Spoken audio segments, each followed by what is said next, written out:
Good evening, folks. Tonight we are doing something a little different. As you know, or as you may not know, tomorrow we're doing the D&D thing for New Year's, and in order to do that, since we're all what's up, Vic? Scattered across the country or the world, as the case may be. So in order for us all to play together, you have to do it online. That's where Roll20 comes in. Roll20 is a site that allows you to play. Oh, you are? Great. What are you streaming?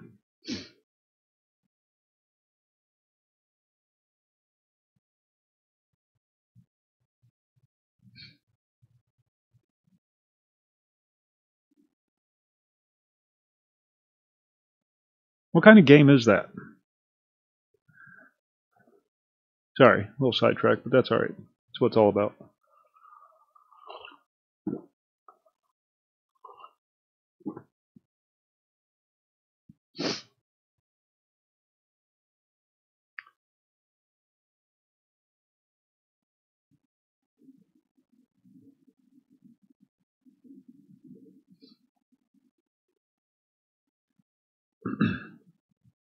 Okay. That's what I figured.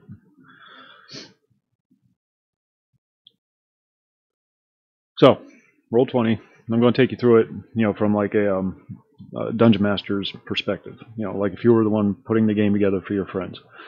So, first of all, we have to create a new game, which we've already done. I'm hoping nobody, or I hope I don't give anything away for tomorrow night, but whatever. These are the risks we take. Create a new game. I'm not actually going to, but you give the game a title and any tags that you want to do, and then okay, I'm ready to create a game. But we're going to just go to the one that I already got started for the group, and show you some of the basics of how the game works, or how the website works, rather, not the game.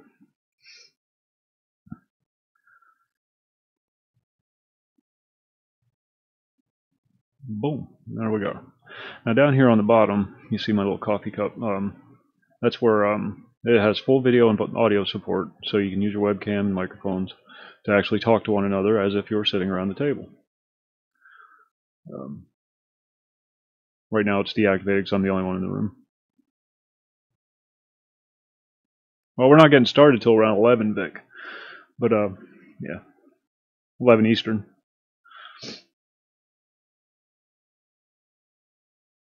And this is just a blank screen where I have all the players stashed at, so for everybody to roll up their characters and whatnot. Across the top here, on the right-hand side, you have all these little. This is the chat section where you can type to chat with other people. It's also where all your die rolls appear, that kind of thing. And then you have your art library, which is where you have like your character avatars, your monster avatars, your map tiles, your furniture pieces, all that kind of stuff. And that stuff you can either upload yourself, or they have a very comprehensive collection, both free and purchasable assets that you can choose from. Next tab over, this is where all your character sheets and player handouts will be. And let's pop open a test sheet right now. Now this is just a blank thing where GM will make notes and whatnot, and the GM can do that like right here. This is where you put the character's token in, their avatar if they choose to have one. They can do that themselves. But the GM will select a token to represent the character, and it'll go into this pot here, and you'll pull that from one of these. Well, let's go ahead and do that since I don't have one. We'll pick a half-orc warrior just because it's convenient. That one out. Where'd he go? Half-orc warrior. Let's throw him on the table. And we'll select him, and then you select the token. Bam. There. That's our token. I will be the DM for the first one at least. Only because I'm more familiar with the Roll20 thing than Boar is. But hopefully in the future, Boar takes over the DMing tasks.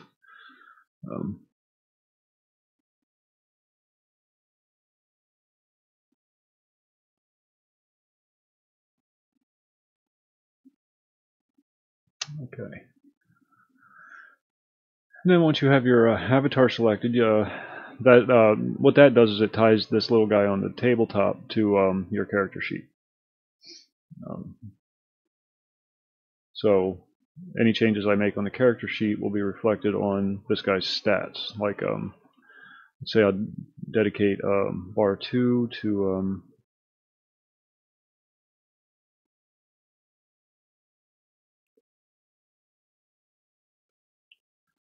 bar 2 will be his armor class, so we'll set that for AC. That'll automatically import the character's armor class from the character sheet to the token.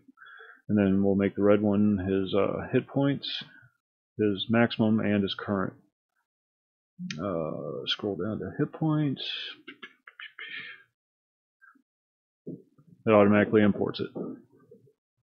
And then if you have, like for hit points for example, if you have both fields filled, it'll create a bar above the character's head. See that red bar right there? And then if he takes like 6 points of damage, let's say, that takes him down to 25, then the bar shrinks in addition to the number. So it's just a quick and easy reference if you don't have the token selected. So everybody can see what his relative health is at.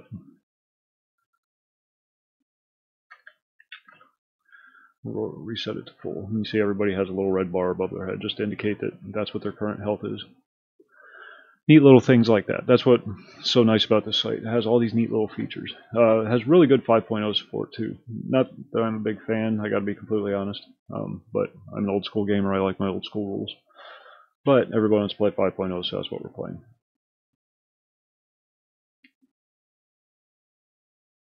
Okay. So there we have our token.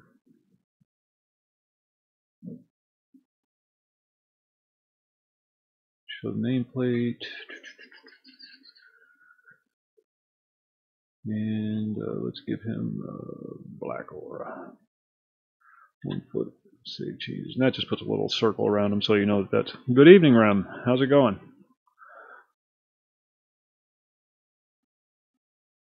Just put a little aura around the token. It makes it easier to differentiate between that and the bad guys. The bad guys won't have an aura. You know, like the donkey doesn't have an aura. So, that kind of thing. Okay, character sheets. Here you have your 5th edition character sheet. Has all your stats, all your skills, everything right there in easy reach. And it's all tied into the interface. So like if you need to make an athletics check, for example, you just click on the athletics skill, and it rolls the dice, and it gives you your results.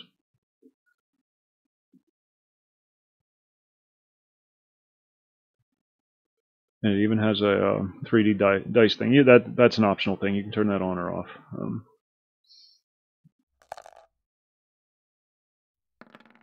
You need to make a strength check. Blam, there it goes. Anything. Anything under the sun. You need to cast a magic missile spell. It automatically rolls the die and tells you what the result is. All that kind of stuff. Very neat.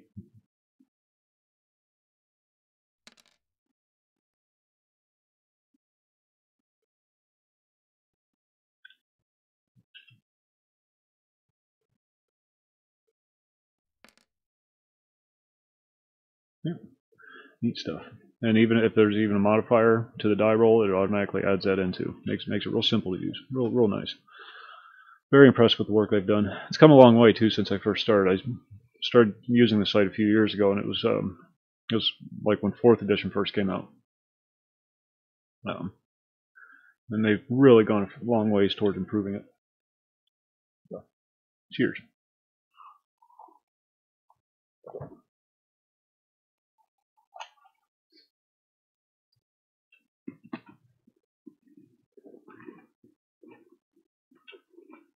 Sorry.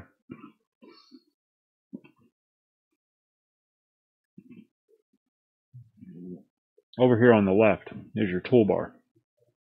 Players don't have access to all the stuff, only the DM does. But the players have access to a few of them, like the die roller and the initiative, that kind of thing. The DM has access to everything. And you can't just you can use this for a variety of games, not just D&D. It has support for all kinds of games. Even a lot of games that aren't in existence anymore. That aren't currently in print. Like old school Legend of the Five Rings, that kind of thing. Shadowrun, I believe. Whole bunch of different ones. Now here, you want to join? Well, there's room. Let me know what your plans are. I can have a pre-generated character on standby.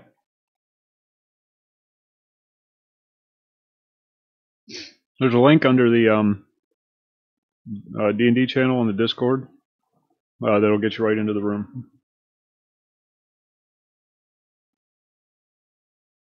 Now here, this is the top row here is your basic rolls. It's just a D4, D6, D8, all the way up to D20. That just rolls one die accordingly. But then the advanced roll, first field is the number of dice. You can adjust that accordingly. Oh, okay. Well, there you go. And then the second field is your die type, all the way up to a D100. And then any modifiers. And then, so 3d20, there, rolls 3 20-siders, gives you the results.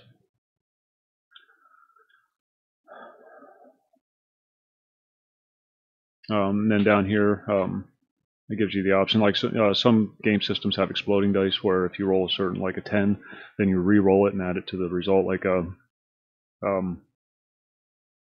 original Legend of the Five Rings had exploding dice. Gives you the option for none, separate, so it gives you separate totals instead of adding them all together. All that kind of fun stuff. Oh, I guess you can't really see some of this stuff because my big old head's in the way. Let me move my big old head. How about that? Put the frame over here, and we'll put my big old head over here.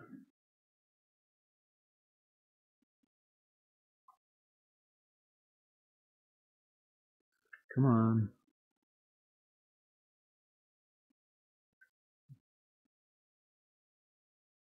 There we go. Okay, now you can actually see what I'm talking about.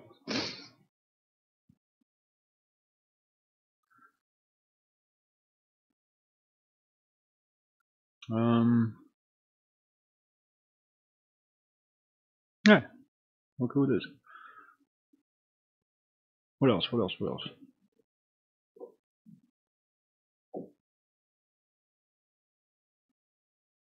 Did I break something?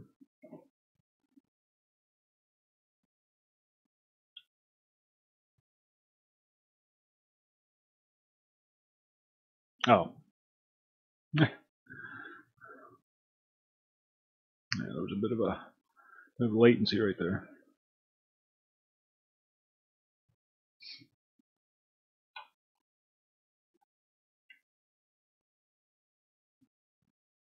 All right, I'm just going to use the Discord audio for now. So if you want to chit chat, jump into the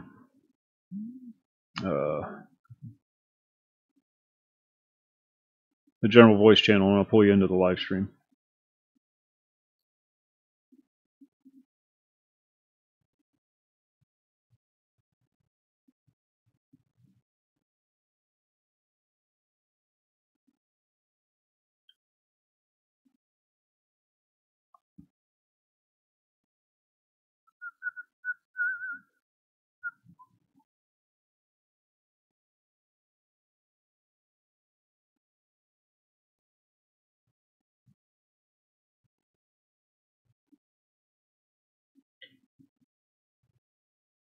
Get you a character sheet made up. Oh, okay. Well, while you're doing that, I'll add a character sheet for you.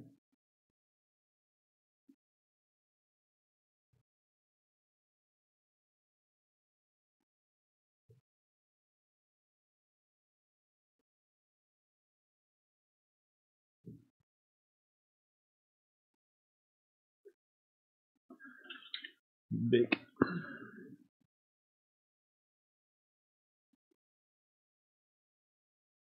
And there you go. Now you have a character sheet under the Journals tab.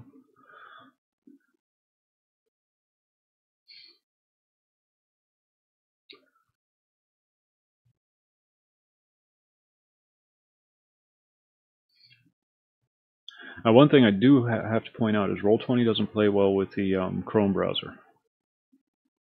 Hey, Graham. Happy New Year to you, too. Well, it's not us yet, not till tomorrow night. But...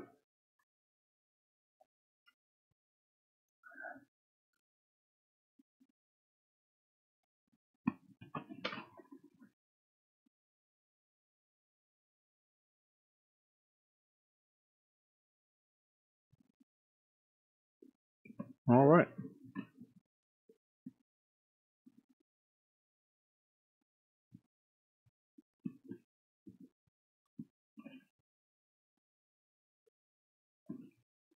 Ah, okay.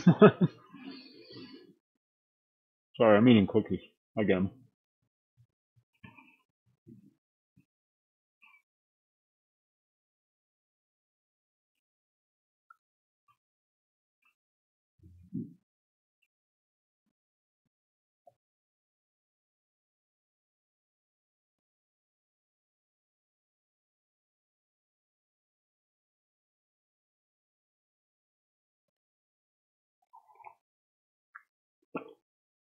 Yeah, we were trying to get Boar set up so we could just do it through the Roll20 site.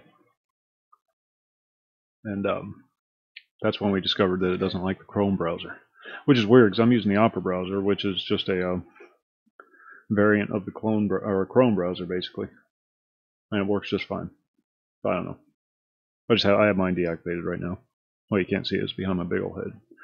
But, oh, actually, I can just move it right there. See.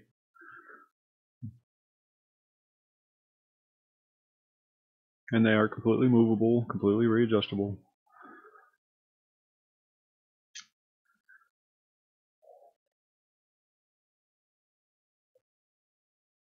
While he pitters around, I'll get a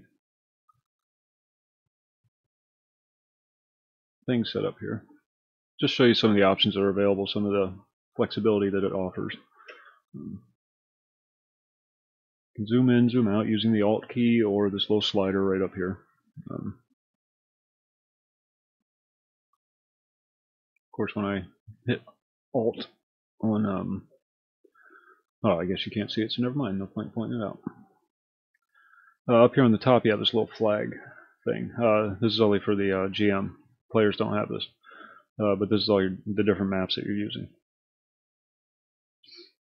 And then you just and this little red flag indicates which map the current players are currently on, and then you just drag it from one to the other to move the characters to another map. Now they haven't streamlined the moving of the avatars yet, the tokens, so they have to be copied and pasted manually. Just right click, copy, and then go to the other map, paste, back and forth. That way you don't have to redo all the stats and everything. It just makes a copy of the token. But whatever.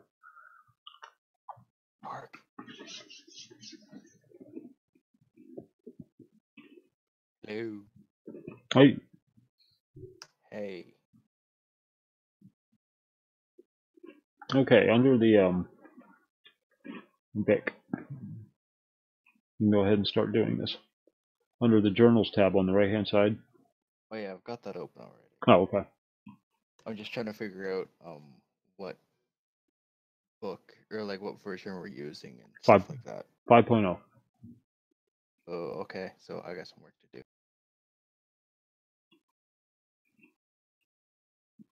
Just gotta get myself the PDFs.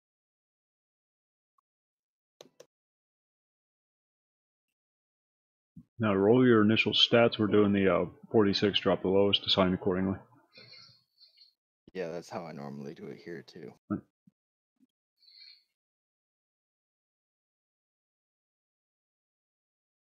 So turn the audio up.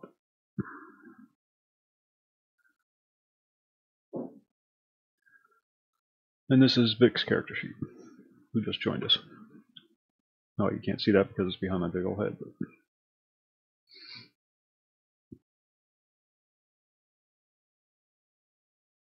Have you ever used Roll20 before? Not often. No. Okay.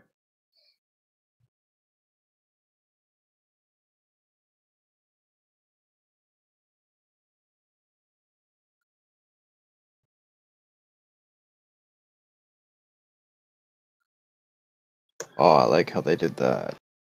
The character sheets. No, just they added Dragonborn into the base player handbook, which is kind of neat. Oh yeah, yeah.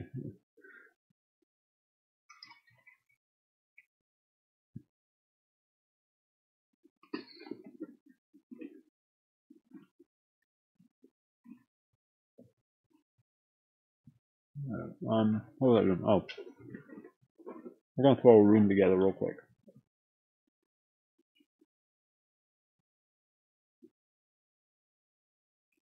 Everything's scalable. There is a grid. I'm sure. Yeah, you can see it. It tends to snap to the grid. So sometimes that works out fine when the tiles that you're using are the same as the grid that you're on, which most of them are. Most of the ones that you get from there. Let's get rid of that. I'm on the wrong layer. There's 3 different layers. There's the map, background layer, then there's the objects and tokens layer, and then there's stuff that's GM information only that only the GM can see. Like notes and whatnot that you write on the map. But when you're doing your map, always make sure you're on the map layer. Otherwise, you're going to be moving map tiles around all night when you're trying to move character tiles around. And you can just do a copy-paste kind of deal. So let's say we want to make a big old square room.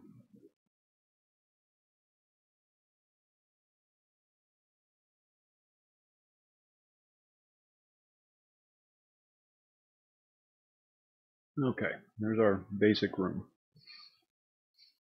Now we'll go over to our art library. And let's see if we can find some walls. You can just do a search for wall.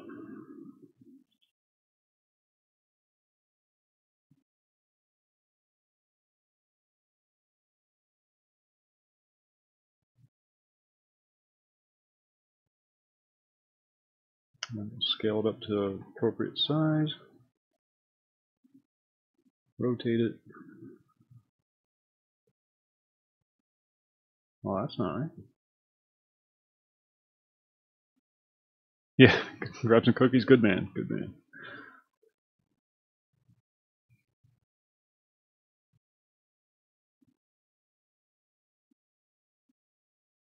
Now, if you hold down the Alt key, it allows you to freely place things so it doesn't snap to the grid. Sometimes you're going to have to do that.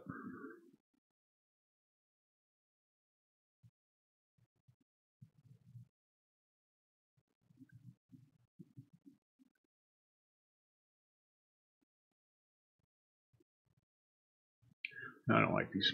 Let's get rid of these.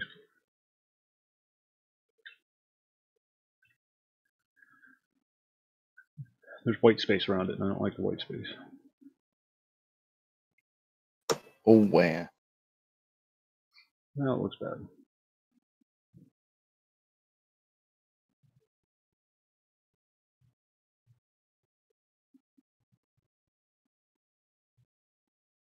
There we go.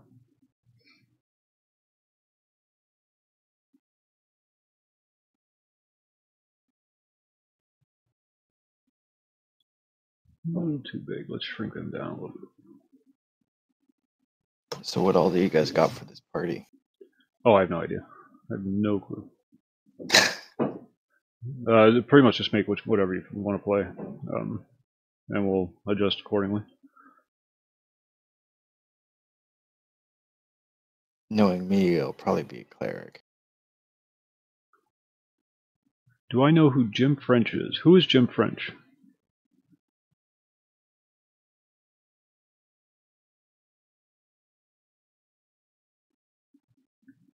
No, I don't. To answer your question.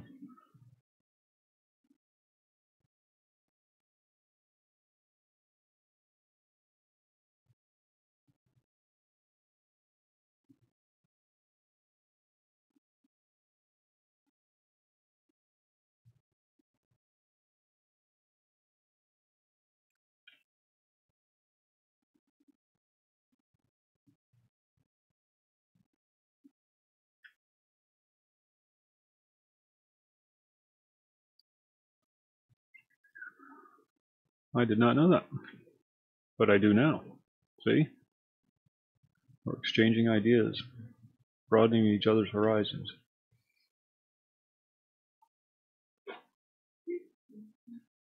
I have a million pens over here.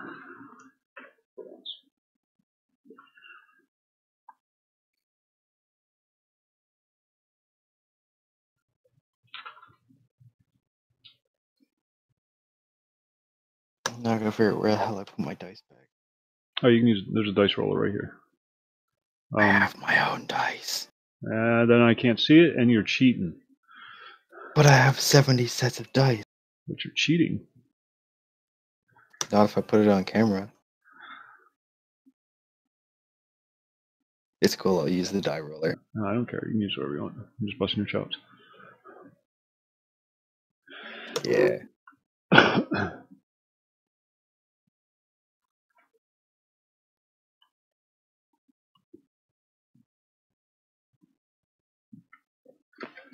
Now we need a door so that we can get into our building.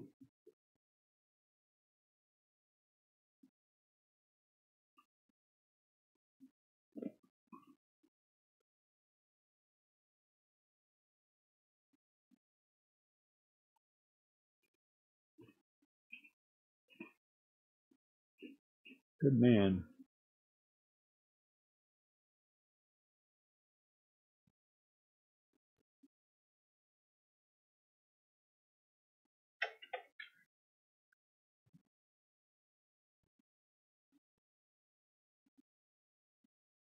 Whoever made this tile made it transparent so we can actually see the damn thing.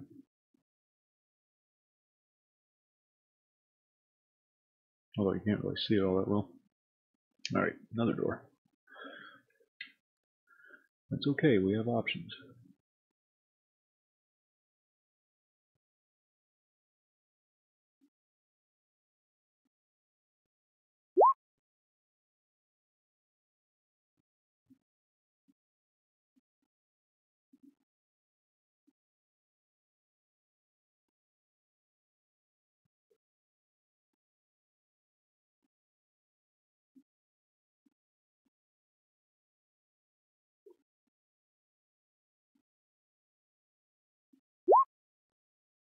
Why'd you ask me about Victor or Jim French? I sense an ulterior motive.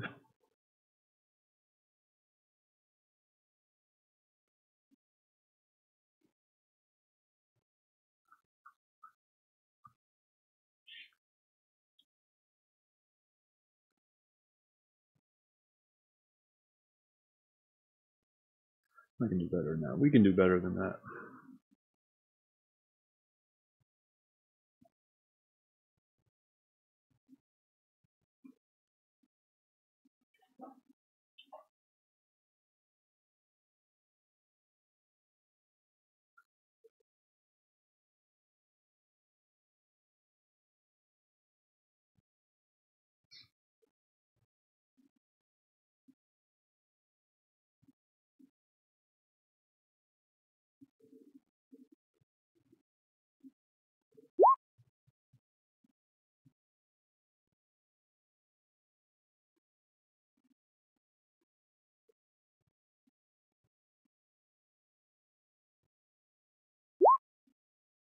There. Now we have a door.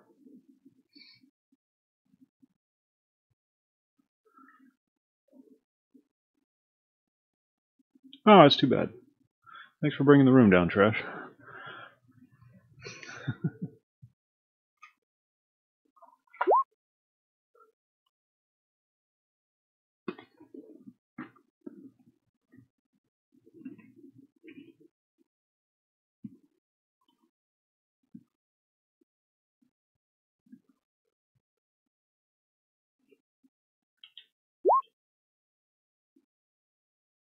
Some of these rolls, man.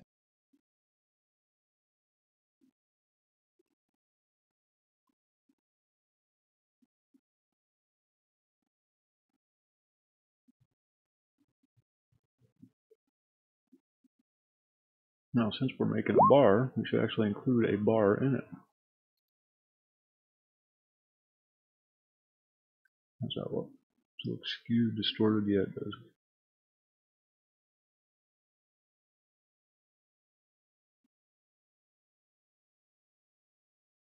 There we go, there's our bar. And then we can look for some tables.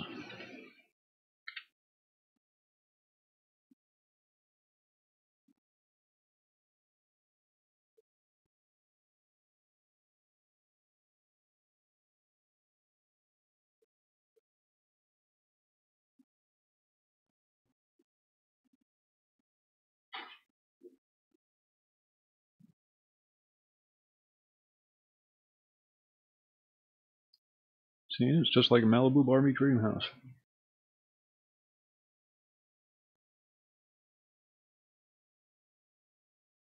There we go. And just like that, you have a bar.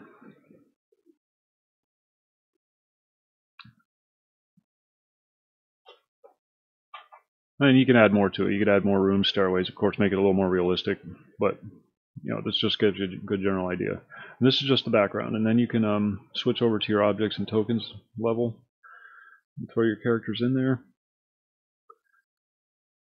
And you got 4 adventurers meet in a bar. There's no joke. Everything's rotatable, so you can deal with facing and all that. There's actually stuff in place for that. If you get like a paid account on the Roll20 site, there's dynamic lighting where if you like if your character's carrying a torch, it'll actually reflect off the walls. Or not reflect off the walls, but it'll show you where the torch shines, taking into account the corners of the walls and stuff like that. Really neat stuff. Didn't have time to set all that up this time, but maybe next time. And we need to get a... What did you make, Vic? Tiefling cleric. Tiefling. Just working on the stat allocation right now.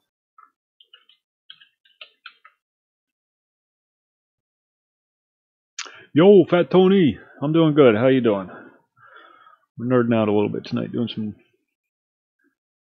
setup work for the male or female.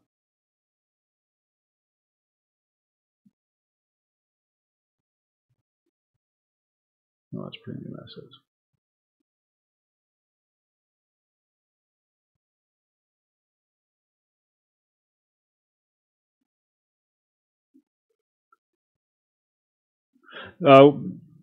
Tomorrow night we're doing a New Year's Eve D&D kind of thing, and this is what the site that we're going to be doing it on, because you know we're scattered all over the country. And I was just doing a like a for those who don't know kind of thing on how the whole Roll20 thing works. I don't even know what that thing is. Come here, you bastard.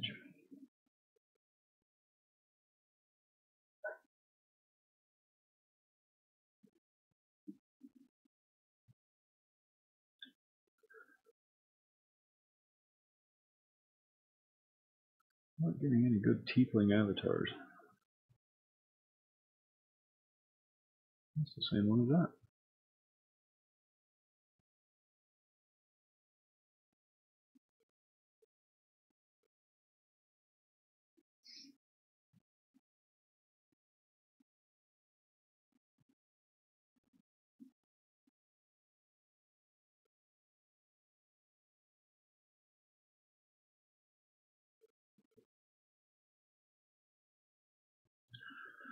Oh, that looks.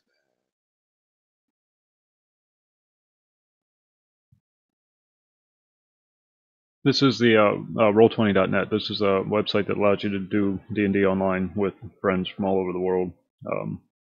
Has a complete voice and video stuff.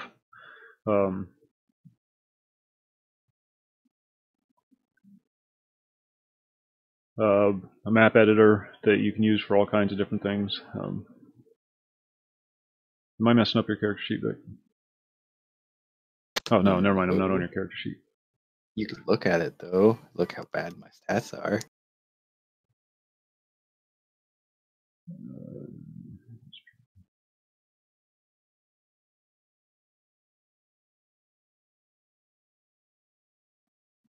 Let's give you an aura. Not going to be very exciting tonight, unfortunately. Not really playing a game, but then your clerics. Let's go with light blue.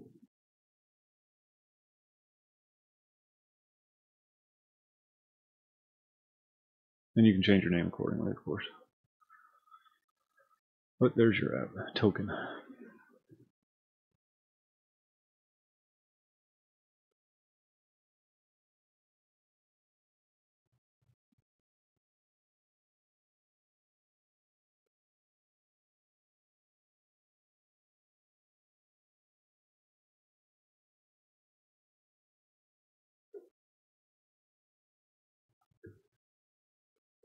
Just chit chat night, really. But yeah, see, it's just that difficult to build a bar. You know, just using basic assets that are available from the site itself. Come on, what's going on? Oh, I was already on that page, that's why. You can import music, you know, mood music, that kind of thing. They do have a compendium in place for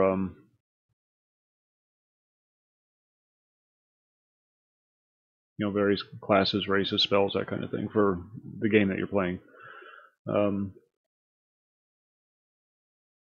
Explain cleric, so there. This gives you the basic rundown of cleric's stuff.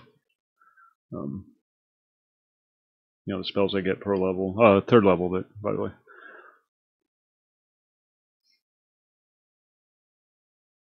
So you'll get what? Your character will be third level, so you get your maximum hit points at first level, and then roll for your next 2 levels. Adding your. Okay, so the way I do that at home too.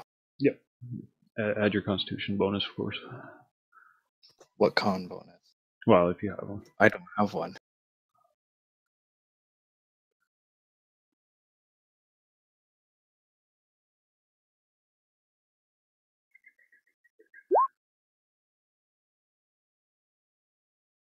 And it gives you all the spells that are available, alphabetically listed.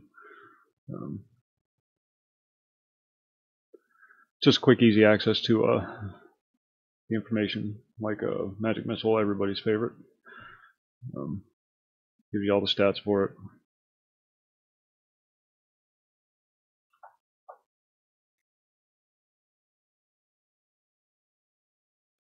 That kind of stuff.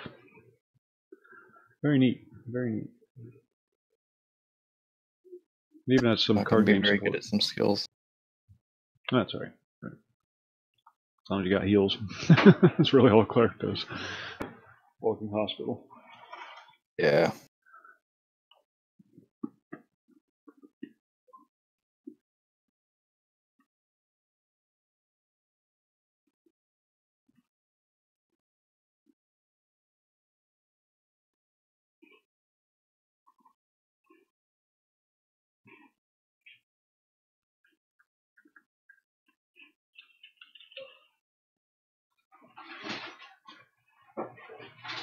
Hey lady, you want to hold it down? What? How you doing?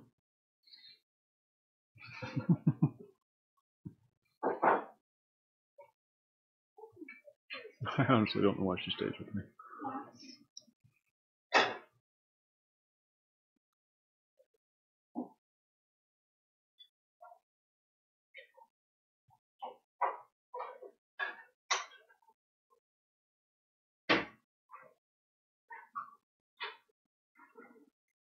Some of these clerics are scary looking.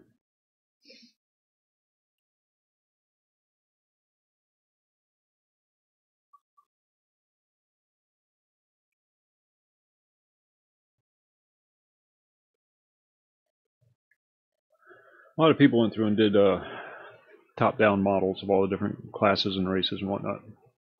It's a very handy little thing to have.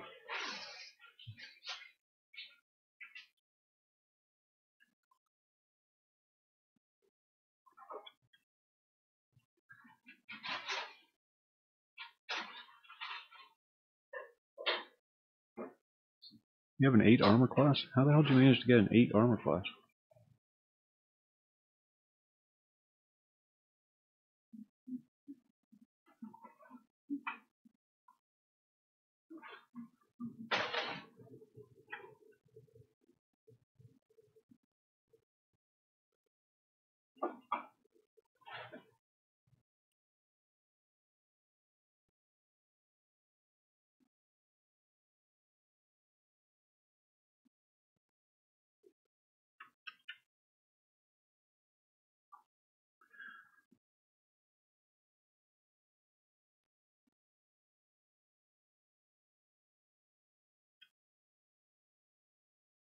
There we go. What were they, Trash? What flavor? Inquiring minds want to know.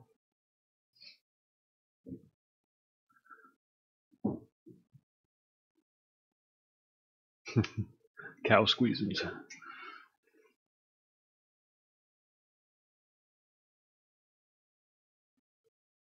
Oh, that's how you got an 8 armor class.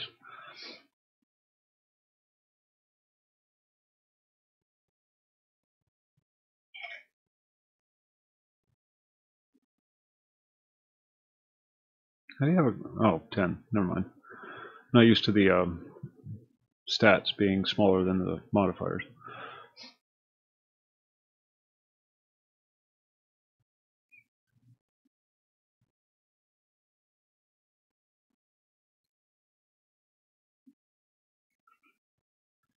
What else? What else? What else? There's a draw tool, so you can go in and just make quick sketches on the map, put in quick shapes, all that kind of stuff. You can enter in text.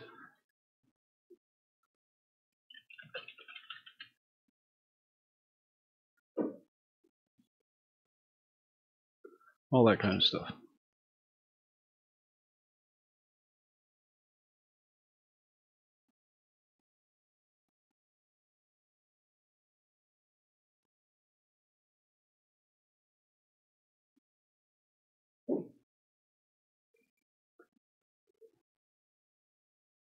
Yeah, we're going to be doing a D&D thing for as long as Boar stays sober.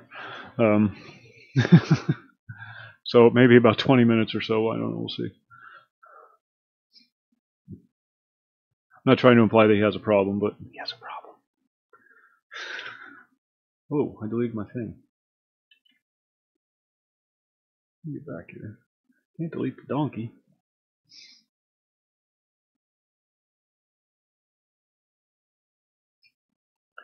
And then you can just delete. It's not his fault, he was abused as a child. I'm going to feel like shit if he actually was.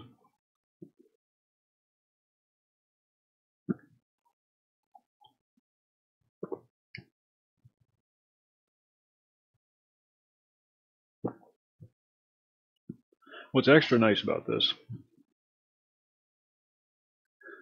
Not me. Not me. I'm going to be the sober one. I'll be driving everybody home. Don't have a license, but that's alright. Designated drivers don't need a driver's license. I read that somewhere.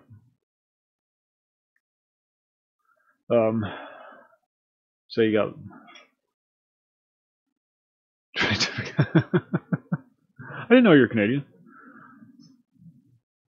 Wait, who? Fat Tony. Oh, neat. Vic's Canadian too. We don't hold it against him though. Better not. The nice thing about having all these little pieces available is like the bad guys can let's say for example the bad guys put up a barricade in the hallway or something like that. You can actually physically move the pieces so that the players can see what's going on, and it's really neat stuff. Pay like bills. Oh, that's funny. So what's your honest opinion of Trudeau, or are you not allowed to say?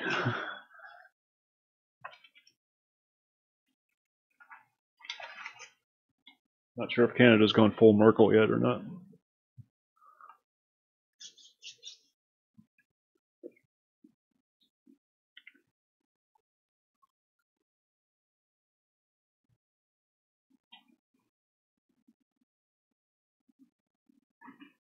Then I'll shut up right there.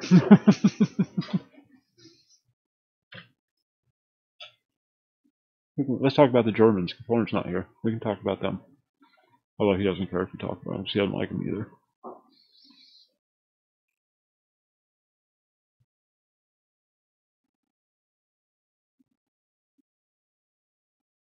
Cool as Barack Obama, huh? We need to talk about that. Sorry, I'll stop.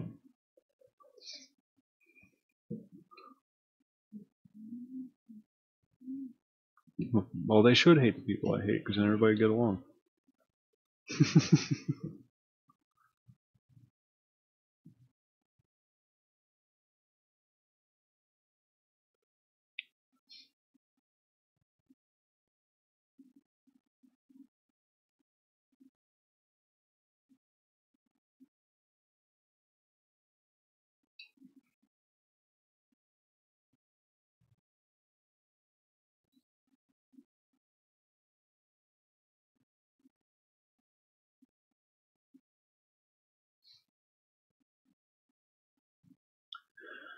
What else is there? Music.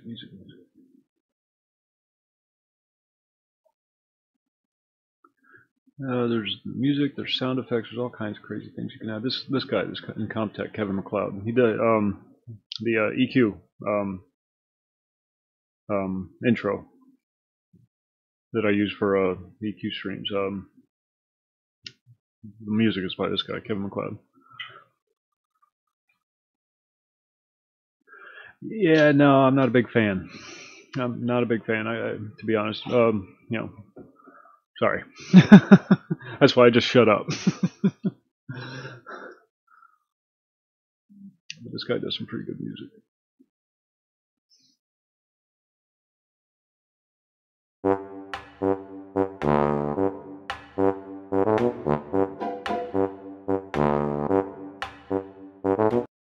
But all this can be incorporated into your game and the various maps and panels and whatnot.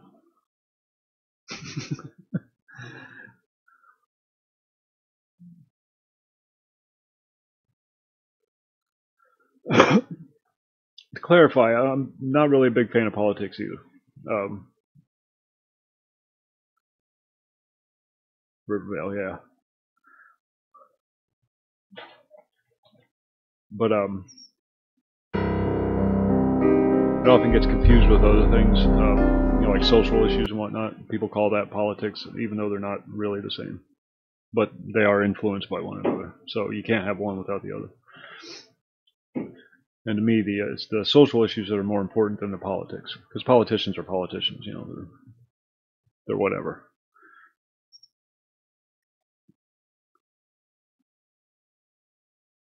But it's the social issues that affect people on a day-to-day basis.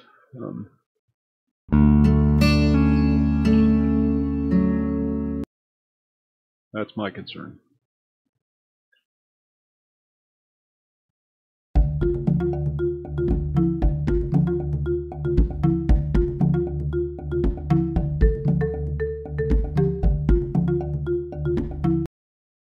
But yeah, music can be added. You can add it to your playlist and cue it up accordingly.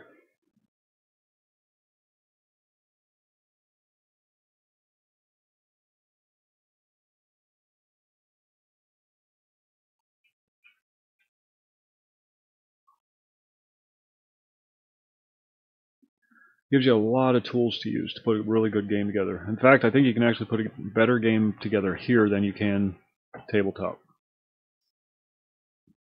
And everybody can be comfortable in their own home instead of having to meet at somebody's house where you're just never as comfortable as you are at home.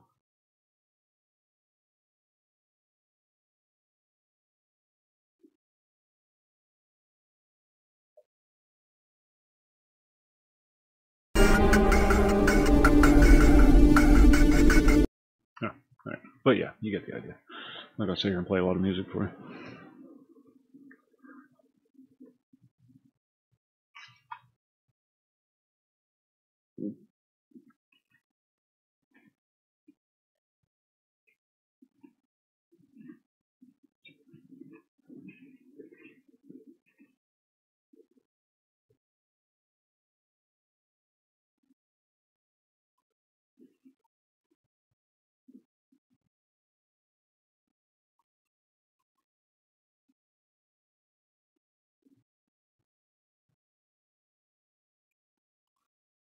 And one of the really neat things you can do as a GM is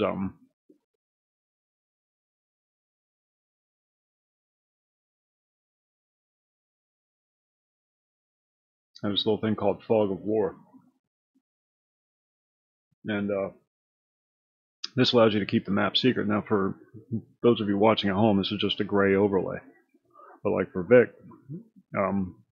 looking at the screen on his computer, this would be all black. You won't be able to see anything until we come to the eyeball. And then we outline it like that, and then all that area that I just outlined is now visible to the players. Say, for example, they open the doors, then they can see inside the tavern, but they can't see. And then you can, as they explore the area, you can just reveal more and more until they have the whole dungeon revealed. Just like that. Helps keep it secret. It allows me to still see what's going on while maintaining the suspense or the mystery for the players. Because I know what's there, right? I'm the one who put the whole thing together, but they don't. It's all new to them.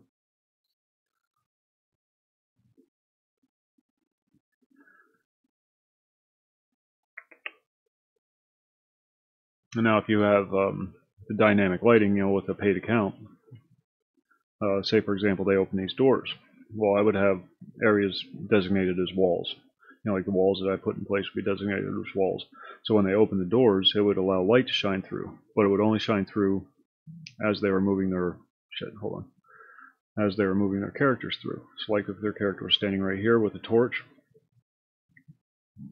light would be reflected through here, and it would be dynamic as he moved down the hallway. That kind of thing. Very neat. There's a bunch of other bonuses to, you get more storage space and all that kind of stuff, with the paid account.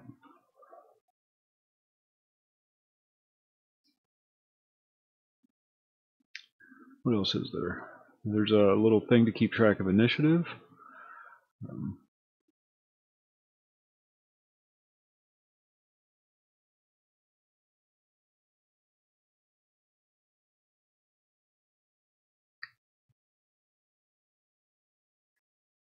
I gotta remember how to set that up now.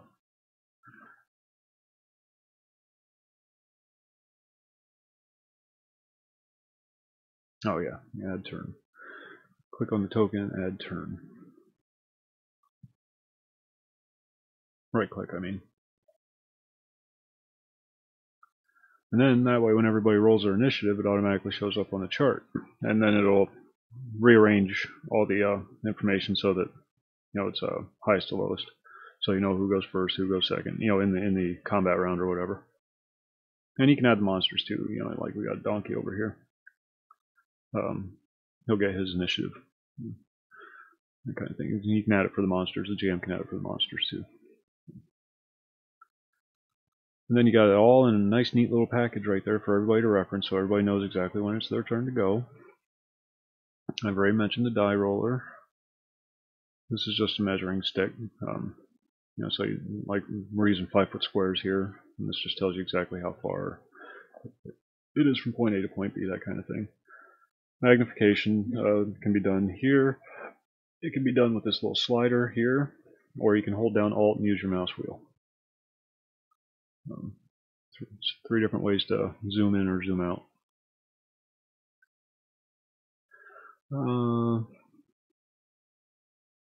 I went over that. That's our layers tool, and that's our select tool. Okay, yeah, that's pretty much it. Now there's more advanced stuff that you can do, like you can do scripts to do specialized character sheets and whatnot, but that's well beyond the scope of this little what's it. I'm gonna get a coffee. I'll be right back.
Hmm.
Oh, good lord. Good lord, indeed.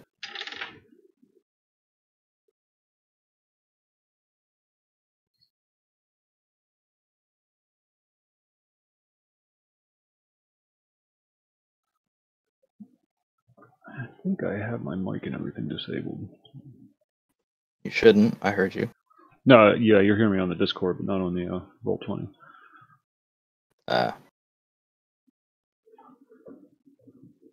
I am trying to figure out where the hell the class weapon pro and armor pros are because I can't find it. On character sheet. No, not on the character sheet in the book. Oh, it should be under the character description or the class description.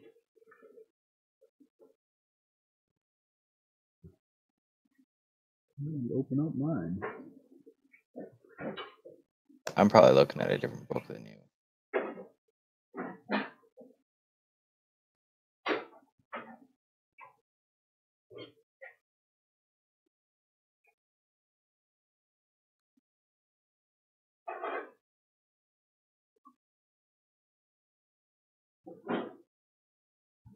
Class features, proficiencies, light armor, medium armor, shields, all simple weapons.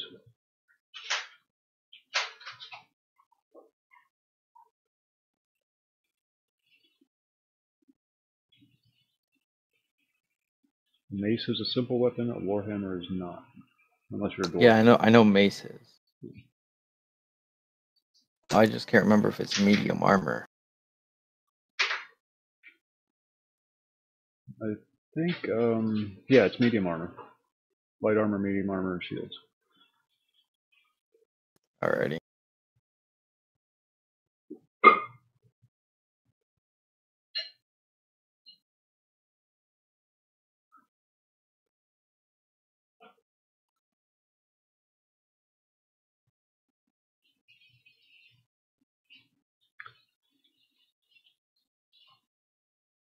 This will be my first time ever playing 5.0, and I'm running the game, so this should be interesting.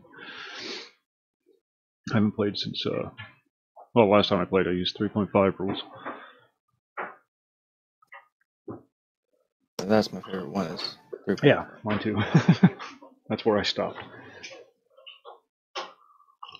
Well, because this shit's kind of confusing. Not that there's anything wrong with 5.0. It's just, I'm old. I don't like change.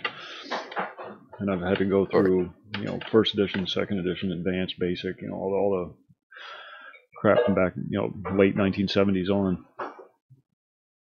So I've changed my D&D rule system. Now, if I remember correctly, it's Shield Pro without Tower, right? What? The shield proficiency is without Tower Shield. Oh, I don't know.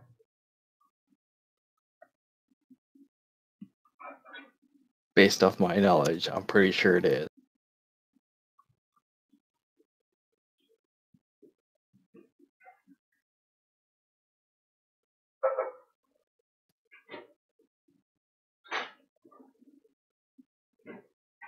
I might need to find a new button. Equipment. There we go.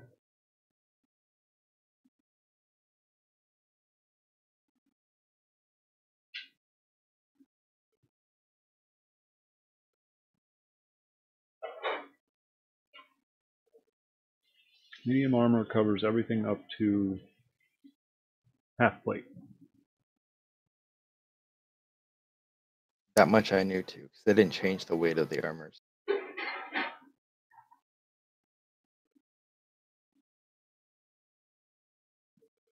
Oh, that's right. On low? Yeah. Right. I forgot we had to get our crock pot full of pork and sauerkraut ready for the new year.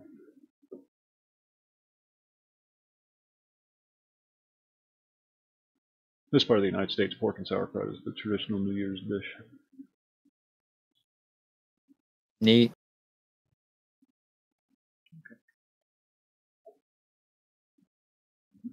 Why do you have to lick your food? I didn't. Shut up. That'd be so bad. Jesus.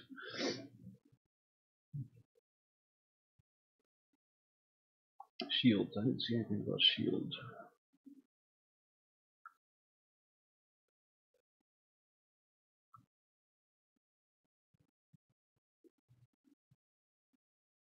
The only issue I'd have with tower shield is the sheer size of the damn things.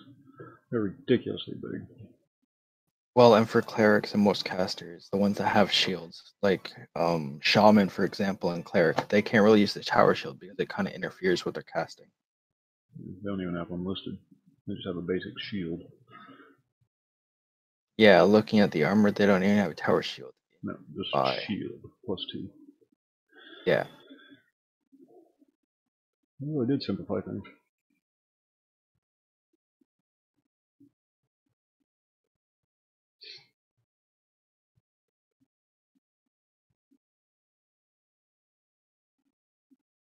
Yeah, you can just use basic equipment listed they offer under the cleric description too. Mm-hmm. This is a one-shot, so a lot of that stuff isn't. Unless there is talk of Boar picking it up on like at least a once-a-month kind of basis. Well, that'd be cool. Yeah. I have class starting next week. Well, it'll be on the weekend. That's not a big help though, because I have classes on Saturdays too. Well, then you need to drop out. This is your future we're talking about.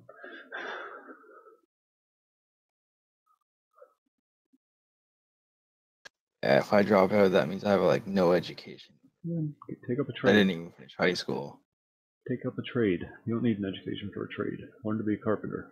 It's an I want to be a game designer. You don't need an education for that. Just start designing games. Get all the books you need off Pirate Bay. Yes, it's true. It is. It really is. I got a whole bunch of different coding books that I acquired. Enough to probably get at least a bachelor's degree.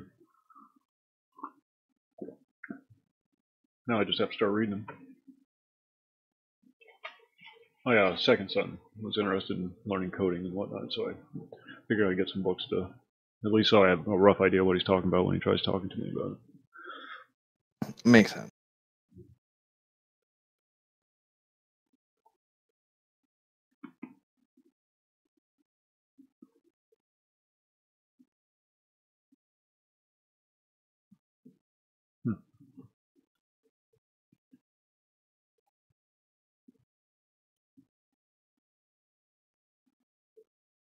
Neat stuff.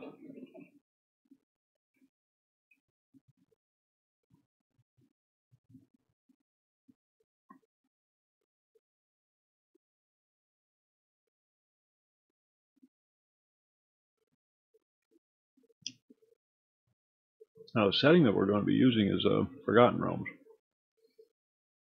We decided to. I love Forgotten Realms. Yeah, everybody does. We decided to choose a setting just in case it does go further. Forgotten Realms is the best. Put that in the right spot. Good old Waterdeep. You can do an entire campaign just in the city of Waterdeep. Waterdeep's like amazing, and then there's also like another one. Neverwinter. That's too cold. Well, yeah, there's Neverwinter, but I'm thinking like south. Baldur's Gate. Thank you. And if you keep going south, you're in the jungles of, what is it, Cholt? Jungles of Cholt. Yeah, Jungles of Cholt. And then you go east I and you can't got figure out if I put this in the Cormyr, right spot. Did I put the armor in the right spot? the Dale Lands. I don't know. I don't have your sheet open. Hold on. If I have your sheet open, I'll start messing around with it, and when I mess around with it, it also changes on your screen. And it's really irritating, so I stopped opening people's character sheets when they're trying to work on Hey, that could help. them.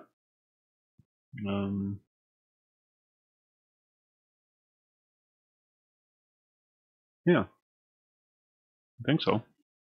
But currently my AC is 8, and that's not correct. No, that's not correct.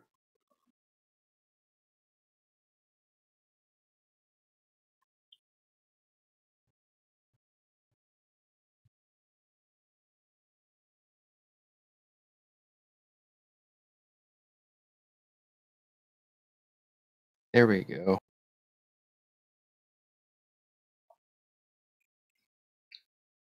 What does that provide? 2 to your armor class?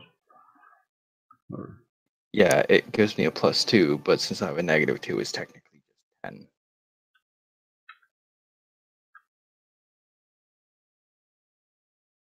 yep, there you go. Added +2.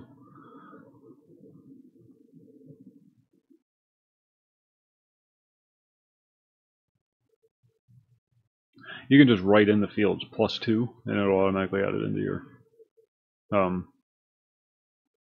armor box or hit point box or whatever box, the appropriate box. It's weird. It's like That witchcraft. is kind of weird. They did a really good job on these sheets, though. Yeah, now if only I could figure out where the saves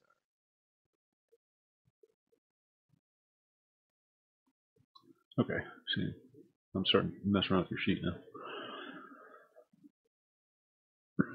Get my own sheet out.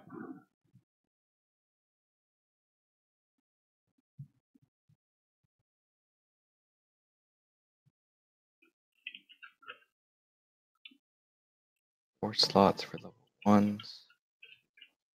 That's not too bad.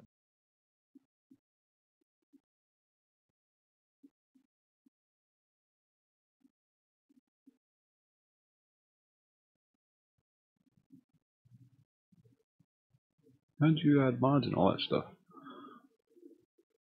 Hmm? How did you add all the mods and stuff? Oh, you're talking in the feeds? No, on your equipment. You had the listing for all the mods and everything. 1 second, let me go back to it.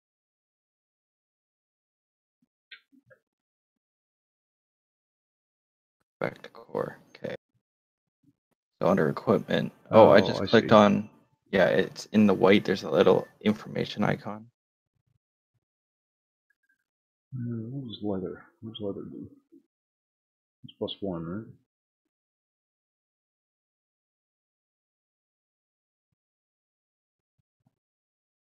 And back to my spell.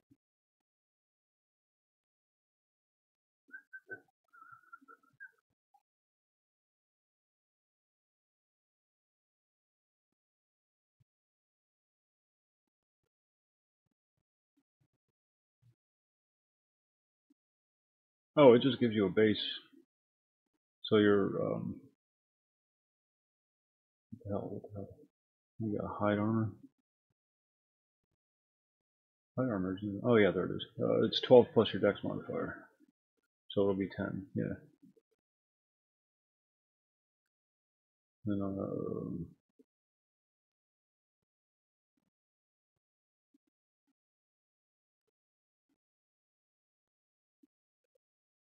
11 plus dex modifier 4. No, that's not right.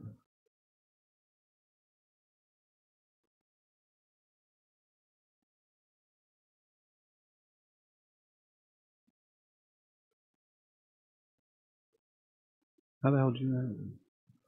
You did something then. I don't know how to work.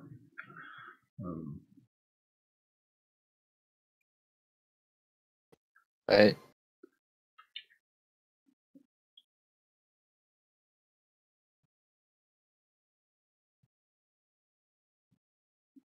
Nope, that didn't do it.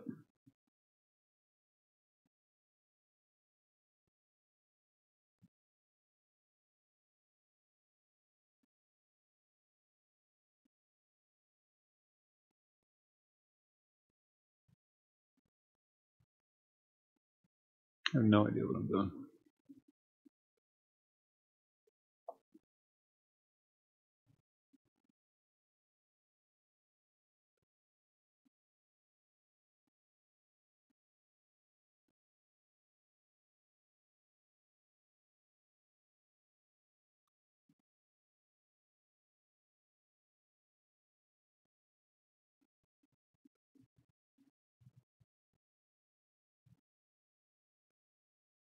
Oh, that's weight.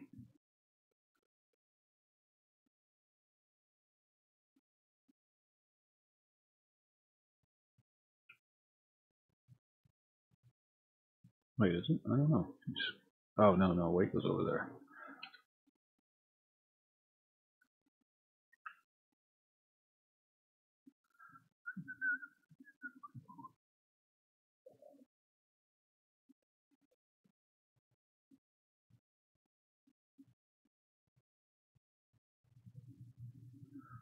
I don't know. I don't know.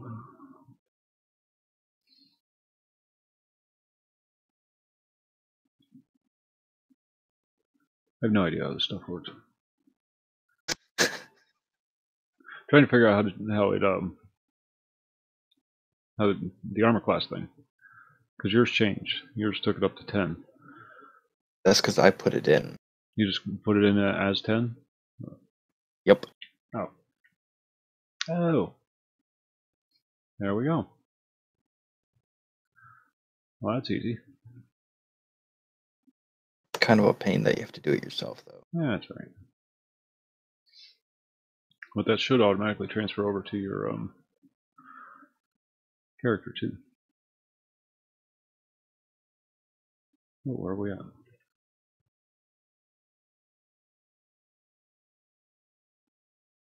Yep. Blue circle is when you click on your token. The blue circle is your armor class, and the red circle is your hit points.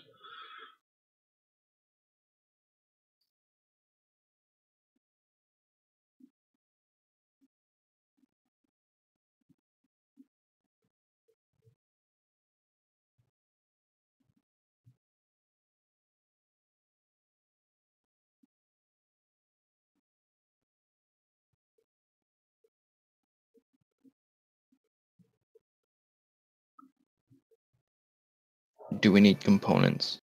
I'm not gonna worry about it for this.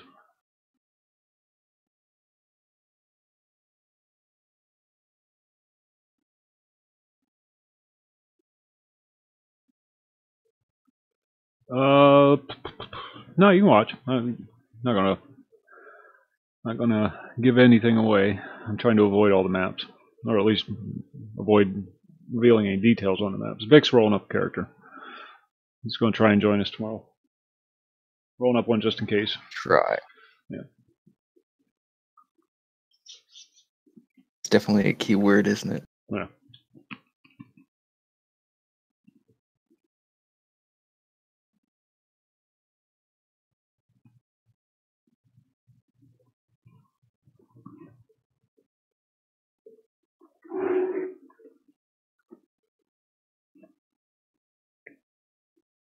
I was just going through some of the different features that the GMs have access to that the players don't.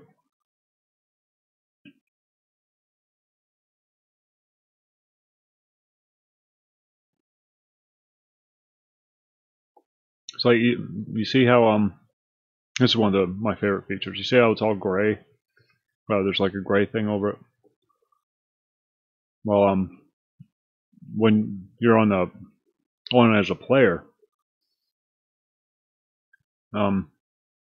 this will all be black. You won't be able to see anything. But then when like you explore a new area, I can just drag like a rectangle over it, and it lightens that area, and then that area becomes visible to you. And then as you go on, more areas become visible, so that you're not just shown the entire map. It's a really nice little feature. I'm glad they added that.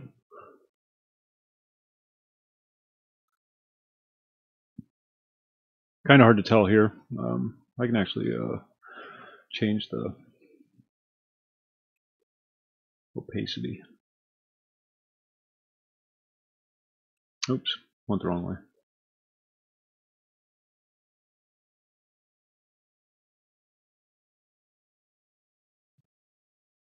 Reset the fog. See, now that's what you'll see when you go into a dungeon. It'll just be black.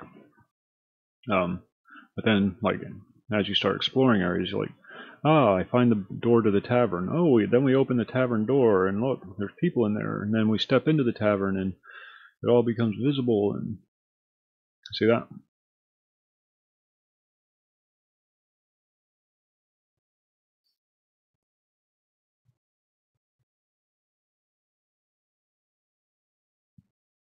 Neat stuff. Neat stuff.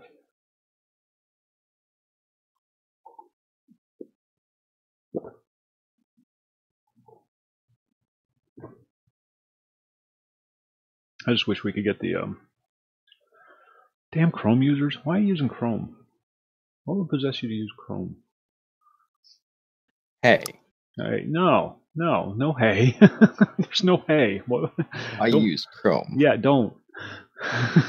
Chrome is the devil. I'd rather use Internet Explorer or Edge. I guess it's called Edge now. Yeah, Microsoft Edge. Chrome is not the future. Well, no. Chrome Never is, said it was. no, Boar did. Chrome is control.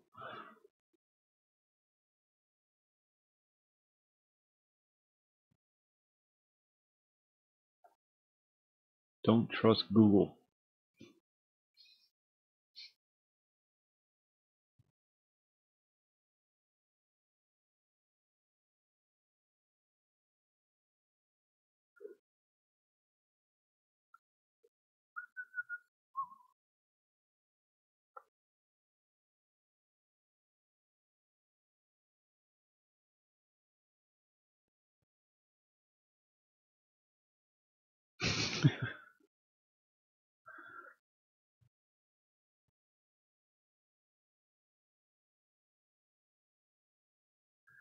And that's why you're the first to die tomorrow night. Got it all planned out. It's going to be beautiful.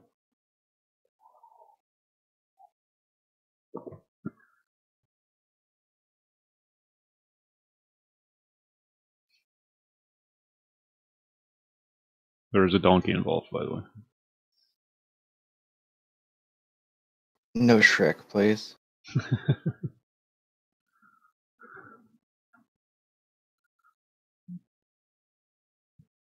If you want something Chrome-like, use Opera. You get much more flexibility, much more freedom, much more security. It even has a built-in VPN. What's not to love about that? I mean, it's not the greatest VPN in the world, but it's better than no VPN at all. And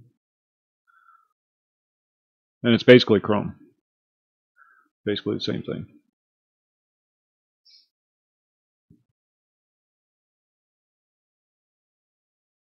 Can't even recommend Firefox anymore because they kind of sold everybody out. Right?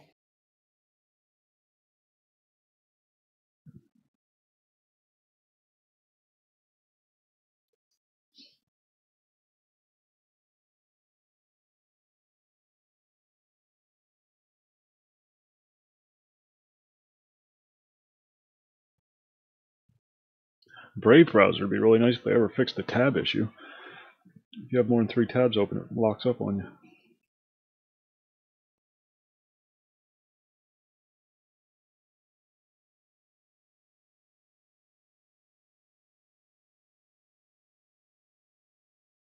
That one's really secure. They track nothing. They allow nothing. I mean, without your permission. It's very secure.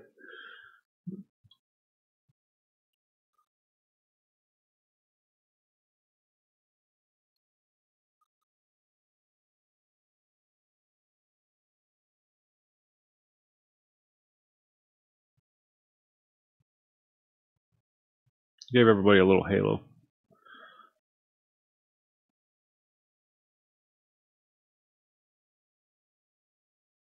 Notice you're just purple.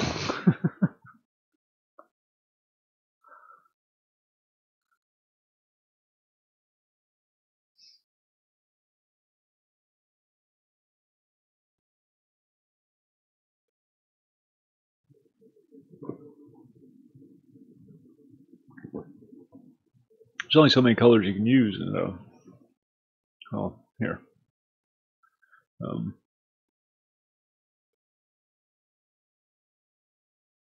Yeah, this is the palette. I mean, you can enter in the color key, color code, but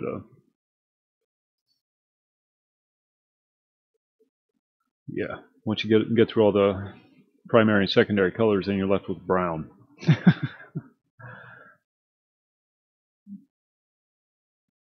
I just did that so it's easier to identify the character tokens as opposed to the monster tokens. Donkey doesn't get one.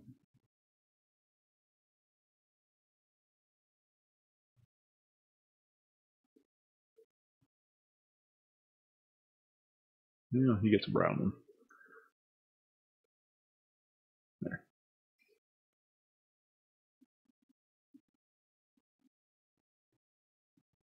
It's a mighty big ass you got there. See what he did there?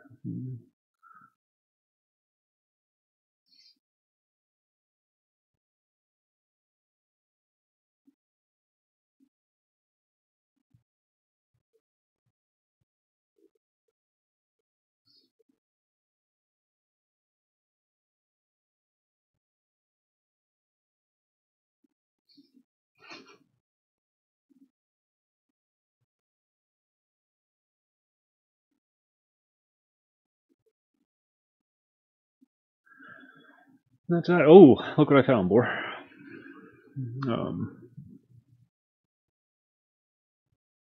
Isn't that pretty?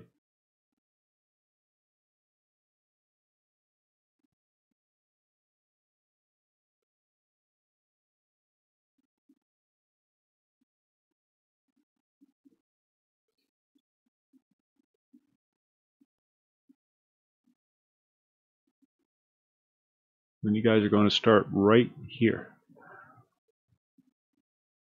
Right in the middle of the desert.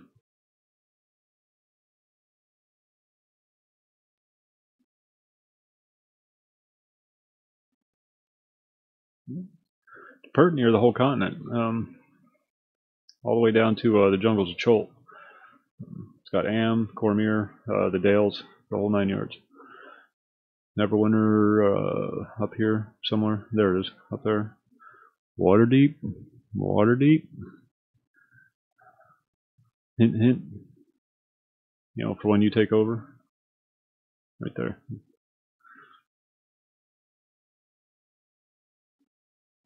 The only reason I want you to take over is because you have a better voice. And I think viewers would enjoy listening to you ramble on all night as opposed to me. I could believe that.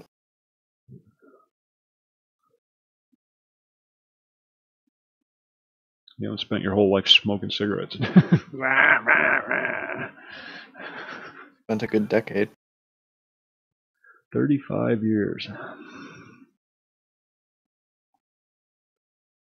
Baldur's Gate. Remember that game? Yep. Right there it is.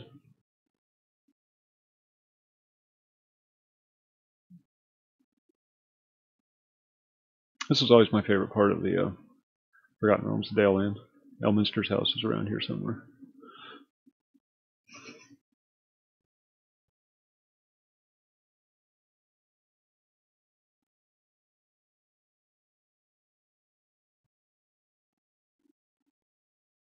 And the last holdout of the elves.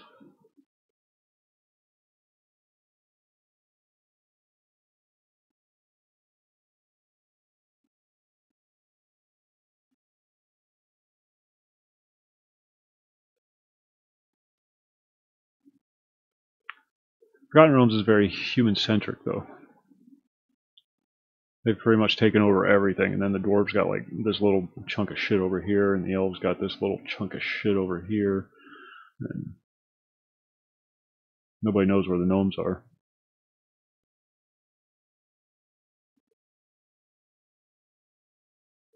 So much for diversity, huh?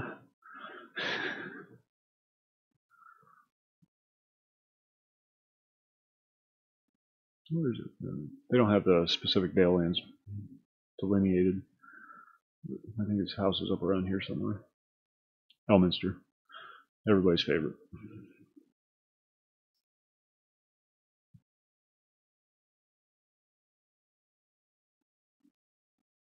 You ever read any of the Elminster novels?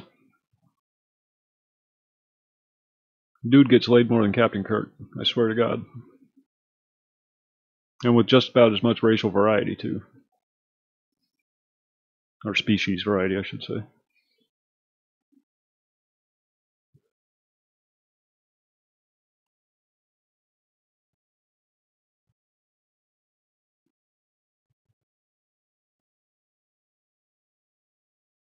Elminster, oh yeah. He's the big guy, the Gandalf of the Forgotten Realms.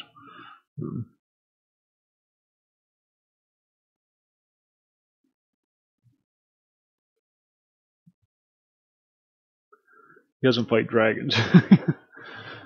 He fights entire planes of existence, kind of thing. He's a badass, but he gets smacked around a lot too. He always bites off just a little more than he can chew.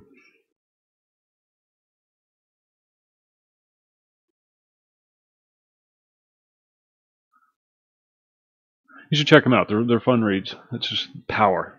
So much power in one person. He's basically an avatar of Mystra, Mistra's Chosen. There's a few of Mistra's Chosen. The Symbol, Elminster,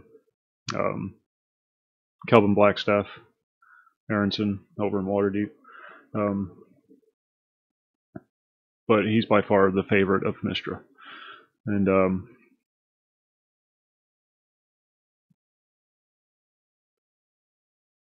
yeah, he's badass.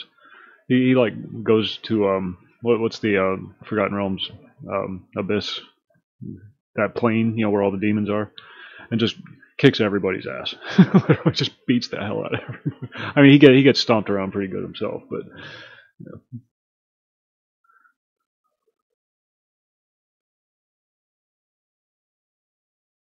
but he gets put through the ringer by Mystra too. He's our chosen one, but he's also the one that gets all the yeah. That's the one. He goes down there and just lays waste to all kinds of demons. I mean, wholesale. He doesn't kill pit lords like one at a time. He takes them on en masse. It's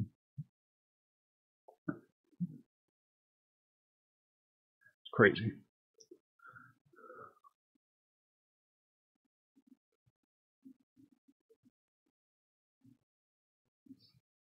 Fun reads though, lots of fun. It's like magic taken to the extreme. The Forgotten Realms magic, taken to its extreme.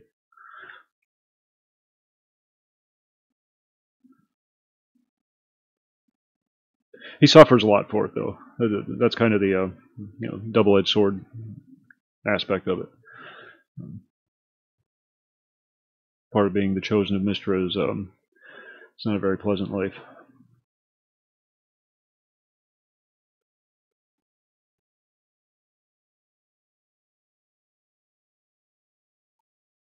You should definitely check them out though. Good reads, fun reads. The true powers of the Forgotten Realms. You don't really get into that with the Dritz books. Dritz is a badass, but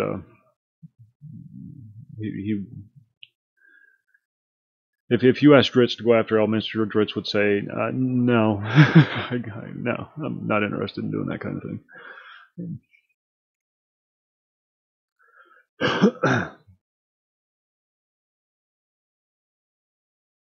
And he doesn't really back down from too many fights.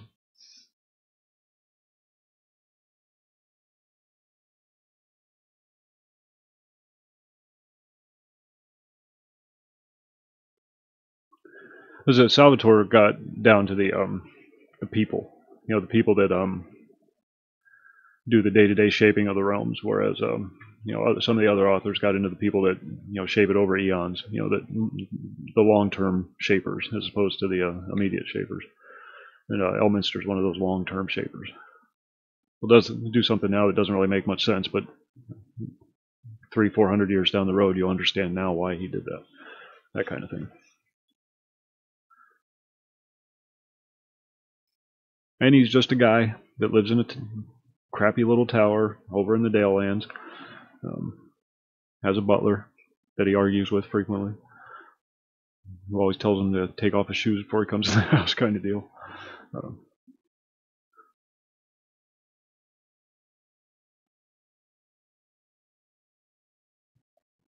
I think you'd enjoy it. It's good fun. Good fun. I know I say he's the Gandalf of the Forgotten Realms, but that's implying Gandalf was actually a mage, and he's really not. Let's face it, he's like a level 2 mage. I think if you figure out all the spells that he's cast throughout all the books. And you can't count that bridge Balrog thing, because that bridge was ready to go at any time anyhow. He probably just hit it at just the right time.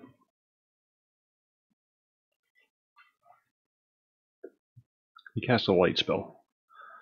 What's this first one called? I'll find out. Hold on.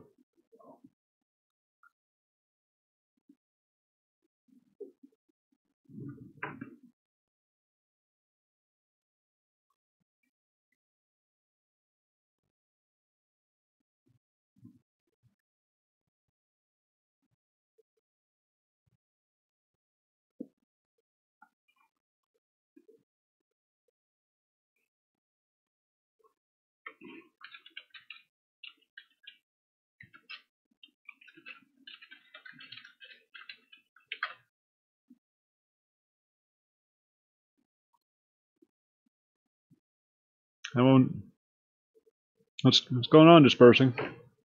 We're doing the D&D thing tomorrow night, so I was just doing some tutorial stuff on how the Roll20 site works. And Vic came in to roll up a character. Yep, still here. Yep.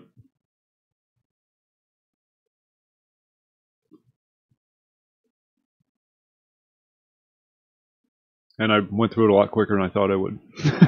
so now we're just sitting here talking about books. No, you guys are talking about books. Well, yeah.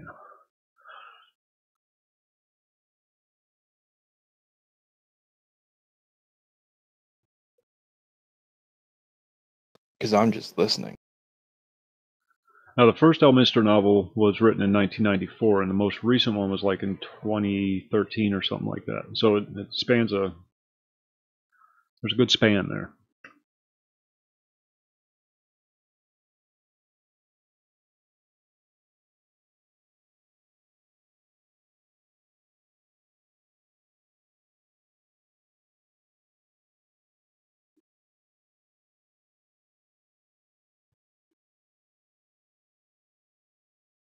Actually, there's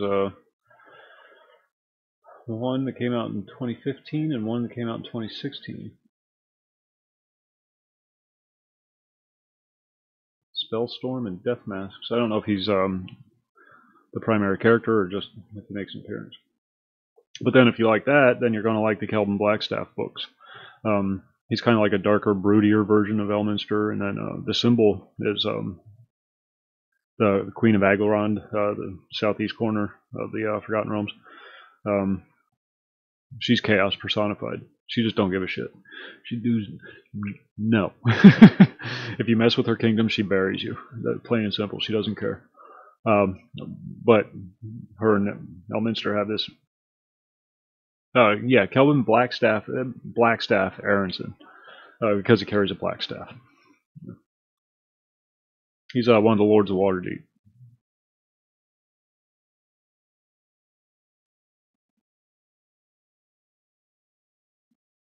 At least he was.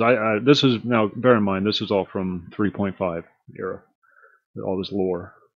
So I don't know what's changed since then.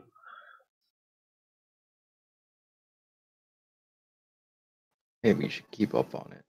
Nah, I used to have to. I don't have to anymore. Used to be my job. Woo. I had a game shop. And yeah, I kind of figured. Yeah. I know the feeling. I used to own one.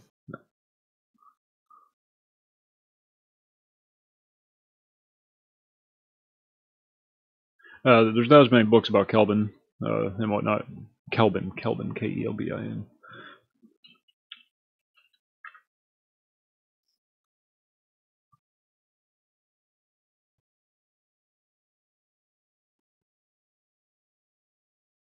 But then if you're going on that coast, then you might as well just get any Waterdeep novel you can get your hands on, because they're all fun. They all involve intrigue. They all involve shady dealings. A lot of fun stories came out of the city of Waterdeep. A lot of fun novels and short stories and whatnot.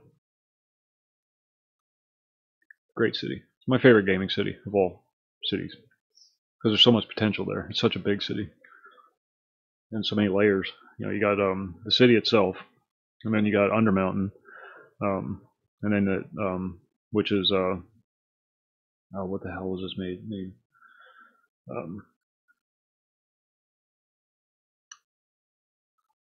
The Crazy Mage, Waterdeep, Grey Cloak or something like that.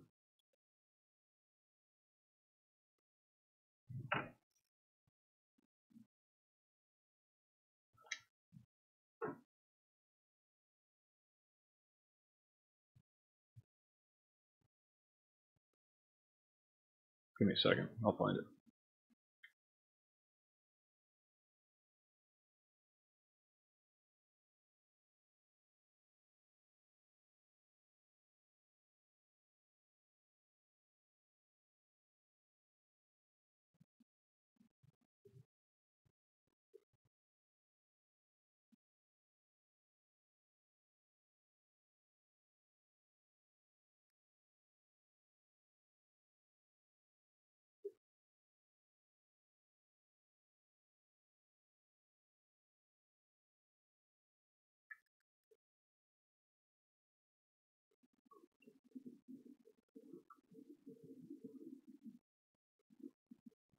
No, that's the Beholder guy.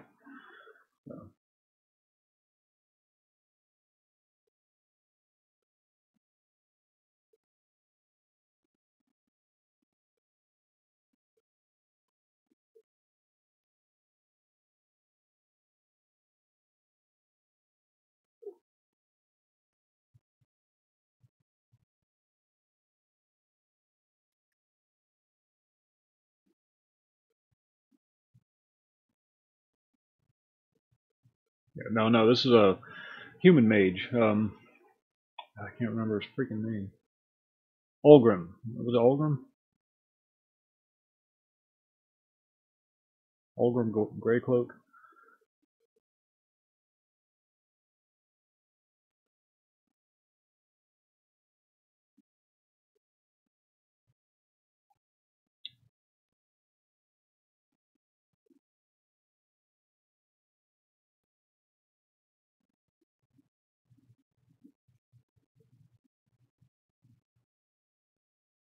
Hallister Greycloak, that's what it is. Hallister. There's another wackadoo. Incredibly powerful archmage, incredibly insane.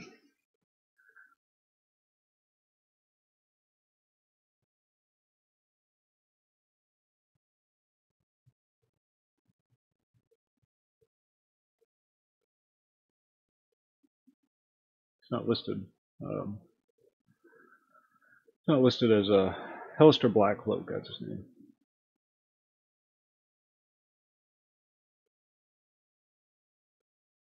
Hallister.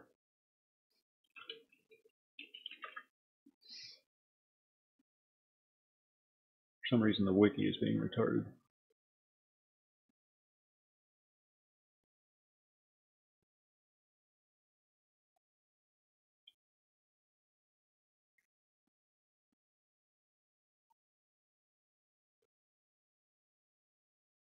But the Ruins of Undermountain box set deals with him a bit. He basically created Undermountain. It's this area, it's the section of Waterdeep close to the coast that's kind of a small mountain. He hollowed the whole thing out, put this whole labyrinth of dungeons and whatnot in there, populated it with bad guys. It was his home. And woe to those who enter. Very high level campaign. I think like, well, 10 to 15, maybe 18. 3.5 rules. But then there's a bar right in the city of Waterdeep that has a connection right to the Underdark itself. Not Undermountain, but the Underdark itself. And people actually place bets on how long various adventuring groups survive and whatnot.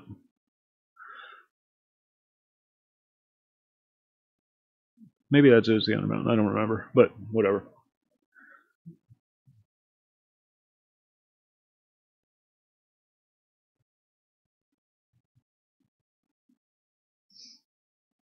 That could be it. Popping it up right now. It's a PDF, so I gotta wait for it to load. My crappy little laptop.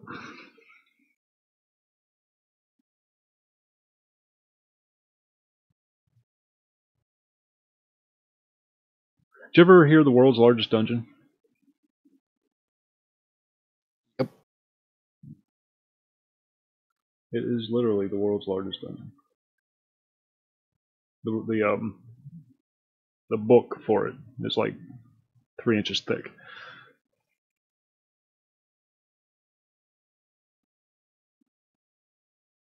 I can't remember, but Mace is what, 1920 times 2? Right offhand, I don't know. Hold on just a second. I'm pretty close to done though.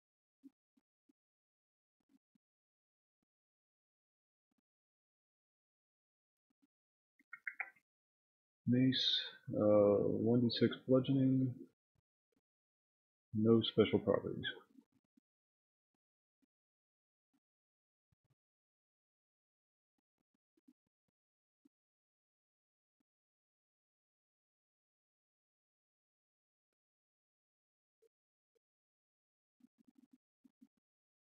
Yeah, but it should have a critical range.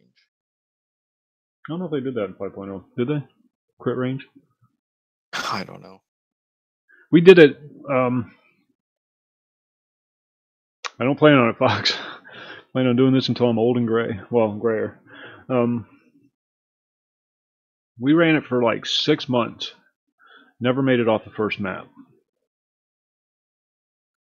And that was with an entire crew of incredibly broken characters, including the half ogre monk, whose effective reach was 30 feet. Jesus. The guy min-maxed his character. He made a monk who used Manriki, the weighted chain, which is a melee weapon, but it's a reach weapon. Combined with his natural reach for being a half ogre, it effectively gave him a 30-foot range. So anything that passed through a square within 30 feet of his character effectively provoked an attack of opportunity. And being a monk, there was very few limits to his attacks of opportunity. It's ridiculous. Ridiculous. So, word to the wise. Be very careful about what you allow your players to do.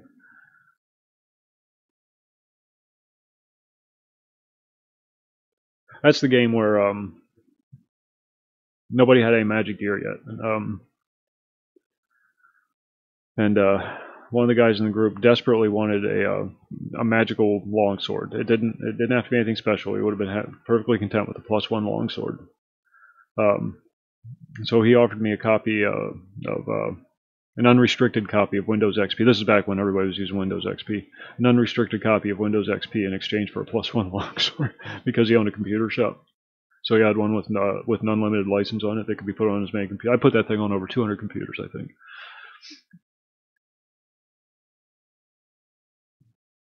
Everybody got free Windows for the next 5 years.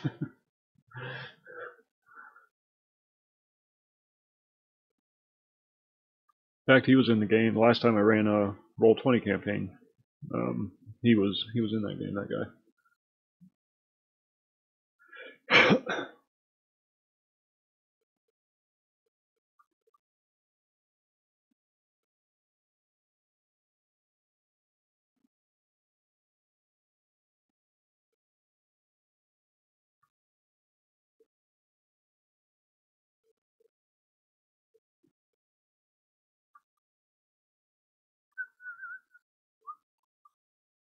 Are there crit ranges in 5.0, or did they do away with that?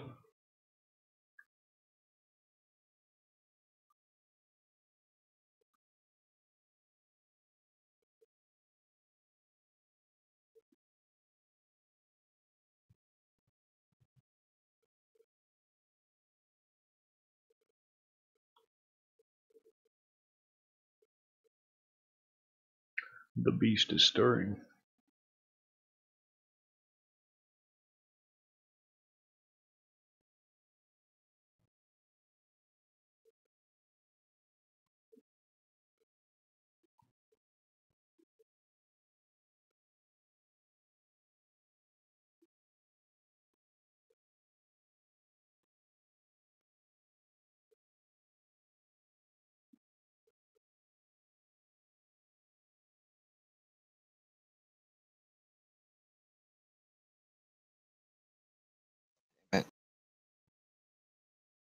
What's that?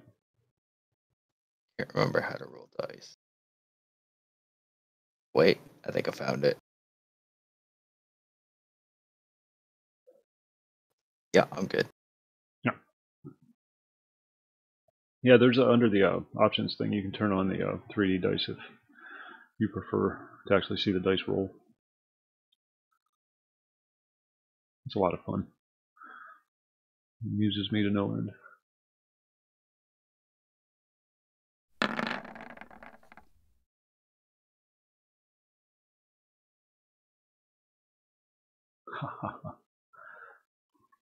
Wish I could change colors of them though. I think the color matches your Wait, how does it work for rolling?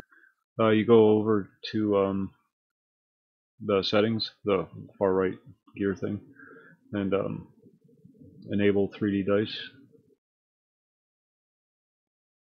and then check automatically roll 3D dice unless you want to do a whole bunch of dragging around the screen.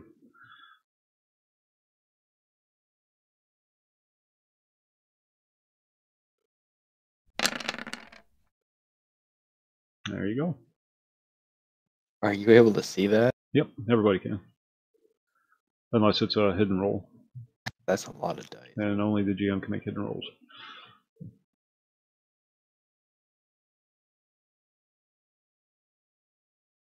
Damn, 33.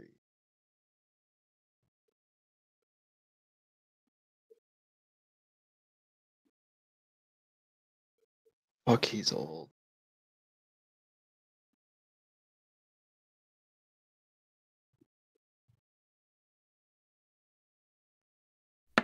Yeah, the dice color matches your Your pawn.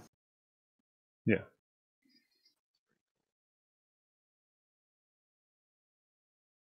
So we have a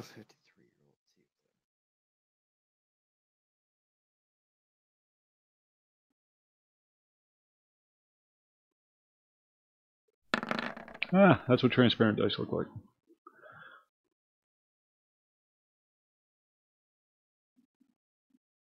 Wait, I haven't seen it yet. Oh, whoa. Black dice. Okay, I guess you can't do black dice.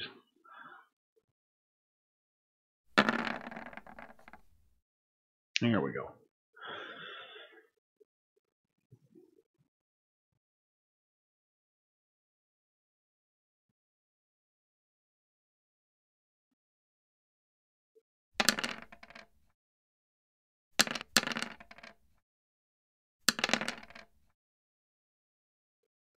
That's not fair. That one's up on edge. It's a reroll.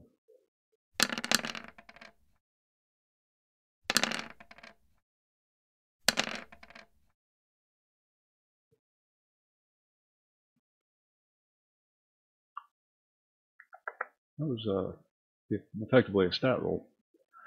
7, 14, 10, 10, 12, and 17.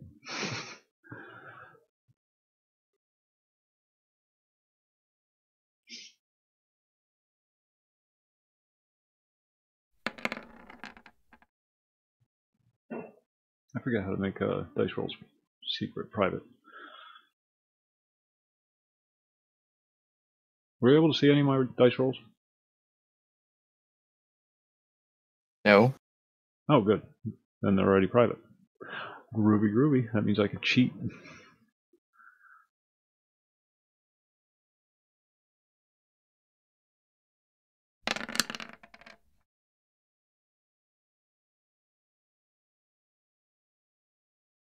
I guess when they're shaded in blue, you can't see them.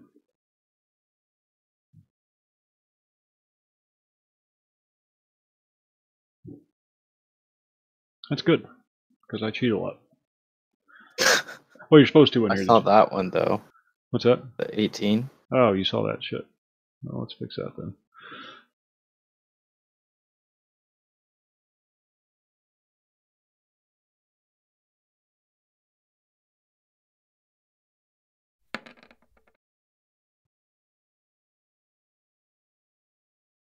You're supposed to cheat when you're the GM, though. It's less about being fair and more about being fun. Yeah, I know that.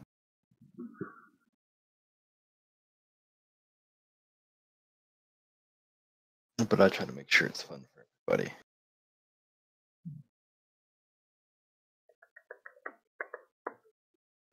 Where the heck is it?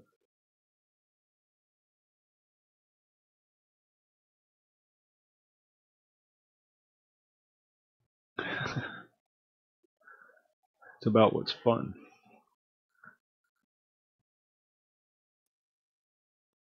There are so many times where, I've been running a game and, the very first encounter of a new group, half of them die. If I'd stayed fair, if I'd stayed honest, they would have just brought the whole game to a screeching halt first, right out of the gate. So, it's a lot of times where you just have to fudge it. Yeah, that's true. No, no, no, no. What are you doing to me?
No.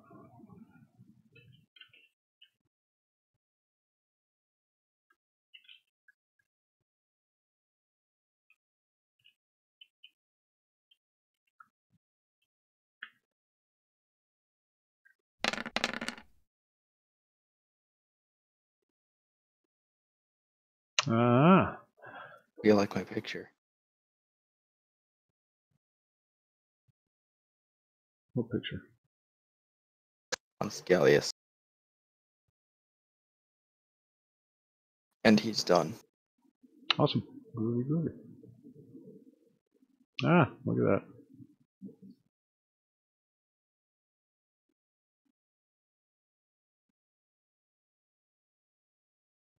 And he's done.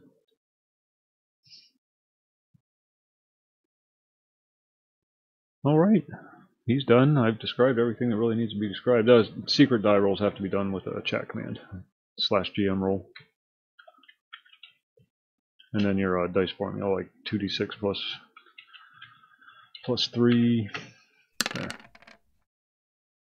Then it's just one that only you and the GM can see. GM has to see all your dice rolls. But he doesn't have to share all his rolls with you guys. Never said it was fair, just fun.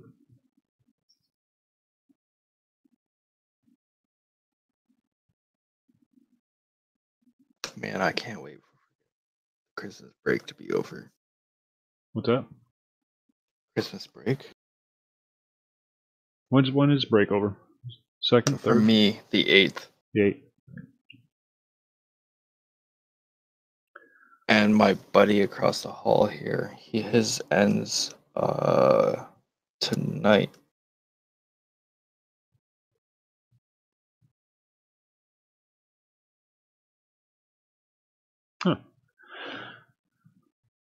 All right, Boar. Yeah, I'm gonna wrap up here too. I did pretty much everything I wanted to do tonight. Sorry about the lame-ish stream, but I wanted to do this. So yeah, it's not all about EQ and Half-Life. So see you folks tomorrow for the actual game, and thanks for hanging out, Vic. And yeah, that's it. Have a good night, folks.